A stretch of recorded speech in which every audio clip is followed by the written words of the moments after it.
พ่อแม่พี่น้องบอกได้เลยว่าคอมมินของพ่อแม่พี่น้องชาวลาวขอบพระคุณน้ำใจของคนไทยเนาะชาวลาวไหลเบิ่งข่าวแล้วก็รู้สึกแบบผู้ชายใจโหดเหี้ยมขนาดพ่อแม่พี่น้องเห็นใจผู้หญิงด้วยกันเนาะถ้าฮักกันเป็นหยังต้องเฮ็ดแบบนี้แล้วน้องเดียเลยไปเห็นคลิปหนึ่งเนาะจากสาวลาวที่เป็นคู่ออกมาตอกย้ำทั้งที่ครอบครัวทั้งผู้เสียชีวิตนะเสียกำลังใจน้องเดียเบิ่งข่าวนี่รู้สึกว่าโอ้โหเขาเบิ่งหน้าแบบผู้ชายนี่บ่มีความเป็นมนุษย์ผู้ชายนี่บ่มีความเป็นคนแล้วมาเบิ่งคอมเมนต์จากคนลาวขอกราบขอบพระคุณคนไทยที่ไหลช่วยเหลือคนลาวในครั้งนี้ก็คือคนลาวจะบ่มีวันลืมพระคุณของคนไทยแต่ก่อนอื่นน้องเดียจะออกมาทำคลิปนี้น้องเดียเองก็ขอแสดงความเสียใจนำกับครอบครัวพ่อแม่พี่น้องที่ได้สูญเสียทั้ง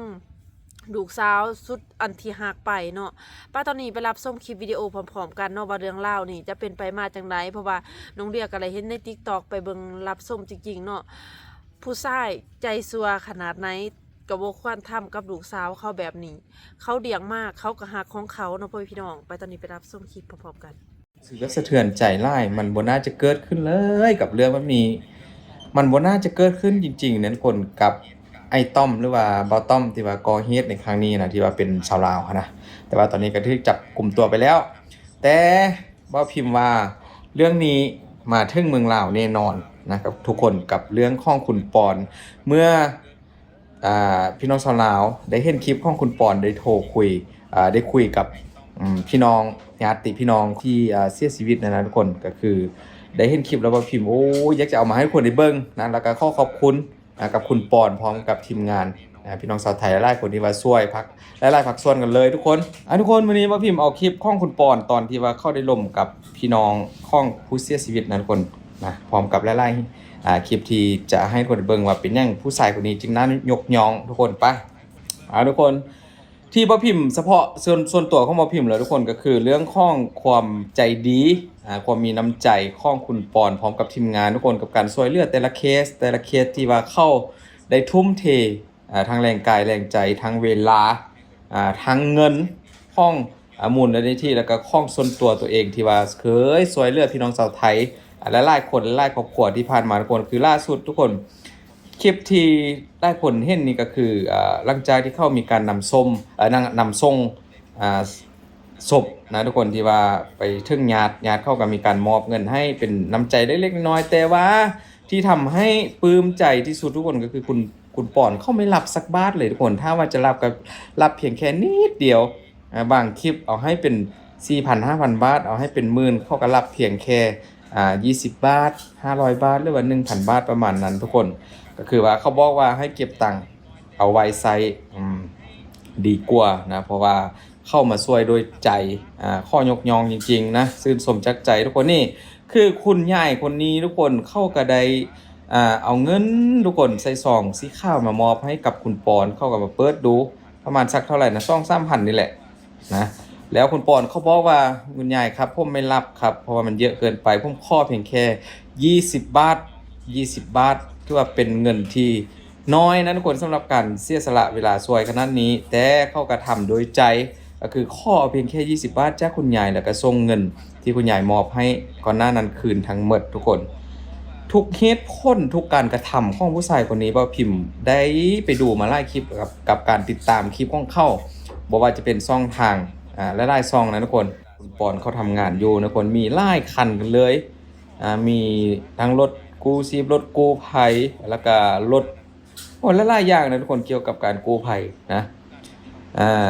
และก็ที่สำคัญทุกคนมื้อนี้กับเรื่องที่ป้าพิมพ์จะบอกก็คือเรื่องของการโทรไปช่วยข้อความช่วยเหลือจากคุณปอนเพื่อจะมาช่วยพี่น้องชาวลาวซึ่งว่าเป็นชาวลาวที่ว่าทึกก่อเหตุในครั้งนี้นะทุกคนทึกเหตุร้ายในครั้งนี้นะนำส่งอยู่ที่มาที่ประเทศลาวคุณปอนเข้าก็โอ้โหทุกคนปลื้มใจได้เดี๋ยวเขาจะไปเบิ่งคลิปแล้วว่าพิมจะพูดไปให้ทุกคนฟังอธิบายคลิปนะทุกคนนี่เขาก็จะมี FC ทั้งรุ่นใหญ่รุ่นน้อยรุ่นเล็กทุกคนก็คือมีครบทุกคนกันเลยนะกับ FC ของคุณปอนตอนนี้ก็ที่ว่าเป็นคนที่ว่ากำลังมีกระแสร้อนแรงมากทุกคน ในเรื่องของการช่วยเหลือสังคมนะนี่ทุกคนคลิปนี้เลยก็คือคลิปที่ว่าคุณปอนเขาก็ยังงงอยู่นะว่ามีพี่น้องชาวลาวก็คือเป็นพี่สาวของคนที่ว่าชาวลาวที่ว่าทึกเฮดไฮในครั้งนี้นะคนโทรมาขอความช่วยเหลือจากคุณปอนว่าตอนนี้กำลังอยากจะค้นเคลื่อนย้ายศพของน้องกลับมาทำพิธีอยู่ที่เมืองลาวแล้วคุณปอนเขาก็ยังงงๆอยู่ว่ามันคือเคสอะไรเขาก็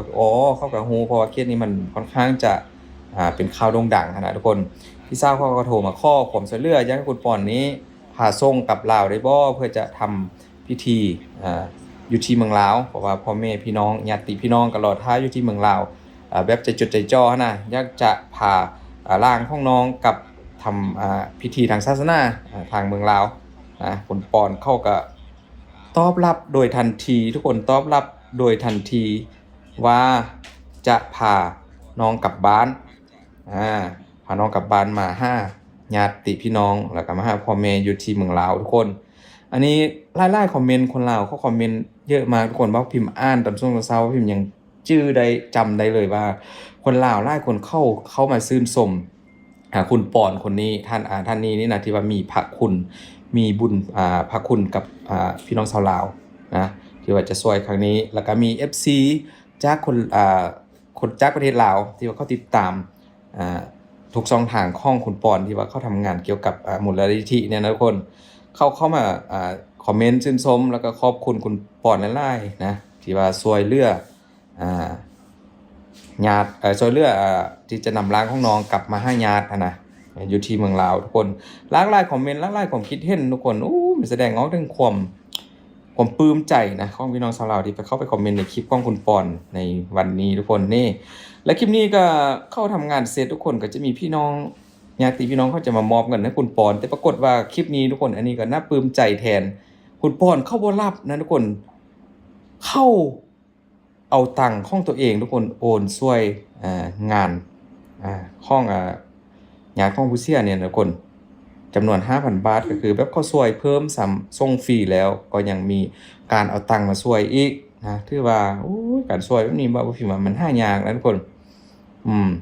เพราะพิมพ์ก็ต้องยอมรับเลยว่าพิมพ์ก็เป็น FC ของเพิ่น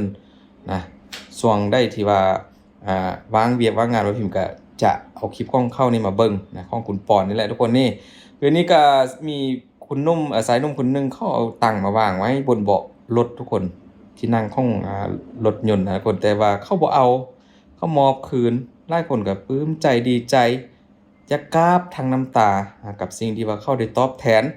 ถึงว่าการเดินทางการขนส่งล่างแต่ละล่างมาส่ง5ญาติพี่น้องมันจะไกลแค่ไหนนะทั่วประเทศไทยเขาก็ทำโดยใจพร้อมกับทีมงานหลายๆคนนะหลายภาคส่วนที่ช่วยกันอันนี้แหละทุกคนเดี๋ยวเรามารอลุ้นว่าร่างของน้องนางสาวลาวที่ว่าทึกทำหายจนเสียชีวิตในครั้งนี้นะคนน่าหดหูใจไล่เดี๋ยวเบิ่งคลิปข่าวก็น่าหดหูใจไล่มันบ่น่าจะทำกันถึงขนาดนั้นนะซึ่งว่าตอนนี้ก็ไอ้ต้อมนั่นก็บักต้อมนะเขาเรียกว่าบักต้อมฟังเราเรียกบักต้อมตอนนี้ก็ถูกคุมตัวเรียบร้อยทำแผนประกอบคดีรับคำสารภาพแล้วก็เตรียมรอท่าว่าจะติดคุกอยู่ที่ฝั่งในนะทุกคนนี่ก็ทุกเหตุการณ์ที่ว่าเกิดขึ้นคุณปอนเขาได้เก็บคลิปมาตอนมาฝากทุกคนนี่อันนี้ก็ให้ไล่มื่นเลยทุกคนหลังจากที่ไปส่งลางของญาติของถึงมือของผู้ญาติของผู้เสียชีวิตนะเขาจะมีการมามอบตังค์ให้แต่คุณปอนเขาเอาคลิปนี้เขาเอาเพียงแค่2,000เติมน้ำมันรถ2,000เป็นรถกู้ภัยนะทุกคนแล้วก็ออกเดินทางตะเวนไปทั่วประเทศไทยเพื่อจะไปช่วยหลายๆคนนอกจากนั้นทุกคนตอนนี้บอกเลยว่าคุณปอนว่าพิมพ์ข้อบอกเต็มป้านว่าคุณปอนนี่นะเมืองลาวคนลาวติดตามเยอะมากเยอะขึ้นไล่เลยทุกคนหลังจากที่เข้าฮับปากว่าจะช่วยผ่าร่างของน้องสาวลาวคนนี้กลับมาที่เมืองลาวช่วยคนลาวนะทุกคนที่ว่าคนลาวเข้าไปคอมเมนต์ในคลิปของคุณปอนที่เข้าได้ลงมาPPFC น้องเดียก็เป็นอีกคนหนึ่งที่อยากออกมาขอบคุณพี่ปอนเนาะที่อยู่ทางฝั่งไทยที่เพิ่นได้ช่วยเหลือคนลาวแล้วก็ช่วยเหลือทั้งน้องผู้หญิงที่น้องเดียขอเรียกนามได้นามน้องเนาะเพราะว่าน้องเดียอาจจะอายุหลายกว่าเนาะที่ได้เสียชีวิตที่ถูกแฟนกระทำเนาะ ก็คือสื่นส้มน้ำใจคนไทยและขนาดเพิ่นบ่แม่นญาติเพิ่นก็ยังช่วยเหลือเต็มที่และนำมาส่งอยู่ฮอนฟังลาวเนาะคลิปวิดีโอนี้บอกเลยเด้อว่าน้องเดียสื่นส้มจริงๆเนาะคลิปวิดีโอนี้น้องเดียก็สิได้ขอตัวลาไปเพียงส่ำนี้จังไดก็ฝากพี่ๆ FC เข้ามาก็อย่าลืมกดไลค์กดแชร์กดติดตามหรือว่ากดกระดิ่งแจ้งเตือนให้ทั้งสองน้องเดียสาวลาวเด้อพบกันคลิปหน้าพ่อพี่น้องก็สบายดี